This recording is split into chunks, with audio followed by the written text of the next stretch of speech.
Joko, Iya pak, kenapa kandang nomor 3 masih kotor? belum dibersihkan pak. Saya masih bersihin kandang di sebelah. Lama sekali kerjamu. Saya kerja sendiri pak, makanya lama. Banyak alasan sekali kamu ini. Maaf pak, saya bukan robot. Kalau kerja jangan malas-malasan. Nanti kamu bisa saya pecat. Iya pak. Jangan diulangi lagi. Kalau sampai diulangi lagi, saya gak segan-segan untuk pecat kamu.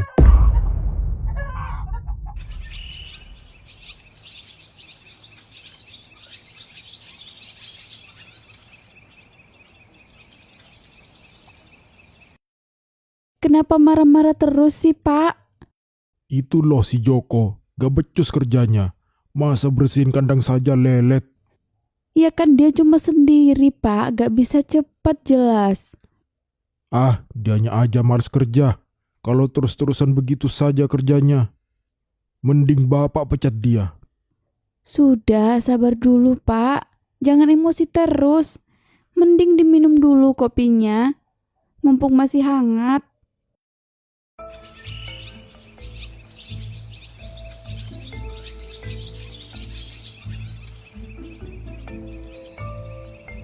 Pak Sabri, Apalagi? saya mau minta kenaikan gaji pak. Hehehe. Hah? Apa? Kerjaan saya di sini kan berat pak. Memang kenapa? Saya mau kenaikan gaji pak. Kamu ini banyak nuntut, gak bersyukur. Kalau gak suka kerja di sini, keluar aja. Bukannya gitu pak. Jangan banyak omong. Saya cuma minta tambahan sedikit saja kok pak. Karena jumlah yang saya dapat gak sebanding dengan kerjaan saya. Ah, gada-gada. Pak, Lanjut kerja atau keluar. iya pak, saya kerja pak. Nah, begitu. Pak, jangan begitu sama Joko. Kamu membelanya. Ibu cuma kasihan. Kamu diam. Ibu hanya mengingatkan. Ah, gak perlu. Rezeki kita sudah banyak, Pak. Gak ada salahnya kita naikin gaji Joko. Banyak dari mananya? Gak ada. Pokoknya kata bapak enggak ya enggak. Peternakan kita sudah besar, Pak. Orang kaya bisa miskin kalau boros. Memberi gaji layak bukan berarti boros, Pak. Udah, semua keputusan ada di tangan bapak.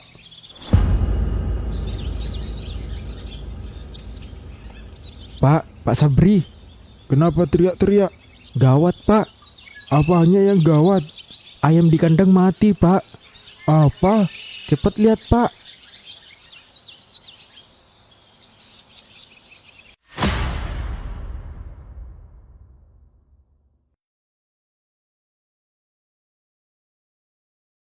Astaga, Dari pagi sudah ratusan yang mati pak.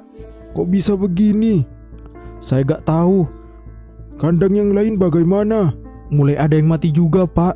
Tidak mungkin. Astagfirullah, bagaimana ini, Pak? Aku rugi puluhan juta kalau begini jadinya. Sabar pak. Siapa yang melakukan ini? Maksudnya Pasti ada yang meracuni. Jangan suuzon begitu, Pak. Jangan asal menuduh. Sudah pasti ada yang iri padaku. Aku tahu siapa pelakunya. ada apa pak? Jangan pura-pura. Maksudnya apa ya? Saya kok nggak ngerti. Kamu kan yang meracuni ayamku. Hah? Jangan bohong. Saya gak ngerti apa yang bapak omongin. Ayamku mati semua. Terus bapak nuduh saya pelakunya. Iya, kamu iri sama aku kan? Bapak jangan asal tuduh begitu dong. Lalu siapa lagi kalau bukan kamu pelakunya? Saya gak pernah punya rasa iri sedikit pun sama bapak. Aku gak mau tahu. Harus ganti rugi. Saya gak akan pernah ganti atas apa yang saya gak pernah perbuat. Oh, jadi begitu. Semoga aja kamu kena azab yang mengerikan. Semoga doa buruk bapak kembali pada bapak. Joko, Iya pak. kumpulkan ayam yang sudah mati. Mau dibuang pak? Enggak, Terus Pak, Kita jual. apa? Dijual? Kenapa? Itu ayam mati loh Pak. Sudah jadi bangkai. Kalau masih bisa jadi duit, kenapa enggak? Gak bisa begitu Pak. Benar Pak, itu berbahaya. Kamu lagi ikut campur. Aku udah rugi besar. Tapi jangan begini caranya Pak. Aku gak mau rugi puluhan juta. Pak, ini salah. Kamu mau gajimu dipotong? Bukan begitu Pak. Kerjakan saja. Astagfirullah. Kita kasih pengawet. Jangan Pak. Setelah itu ayamnya pasti terlihat segar. Pembeli bisa keracunan nanti loh Pak. Saya gak peduli. Saya gak mau rugi lebih banyak lagi.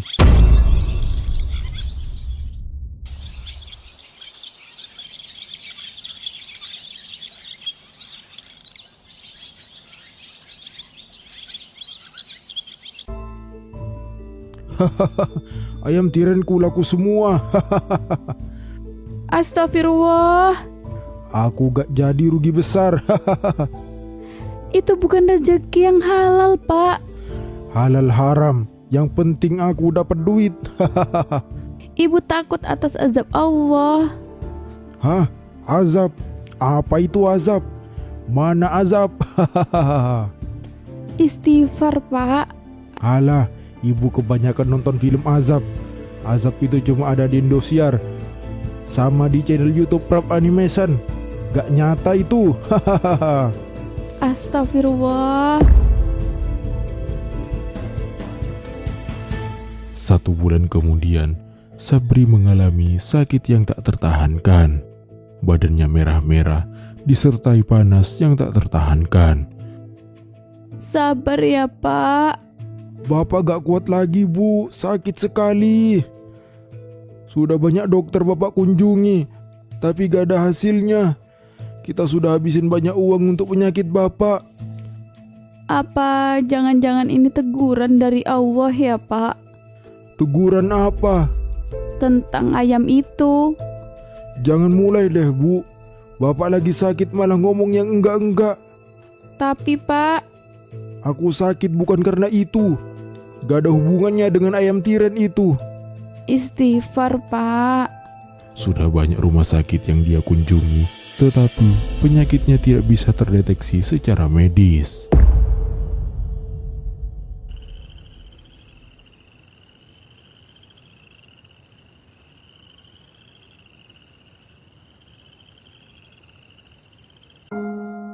Bu, maafkan Bapak ya. Jika selama ini Bapak berbuat salah, Bapak menyesal. Mungkin ini akibat dari perbuatan Bapak di masa lalu. Bapak harus sehat kembali Pak. Bapak sudah gak kuat lagi. Bapak sudah cukup tersiksa dengan penyakit ini. Bapak ingin pergi. Bapak!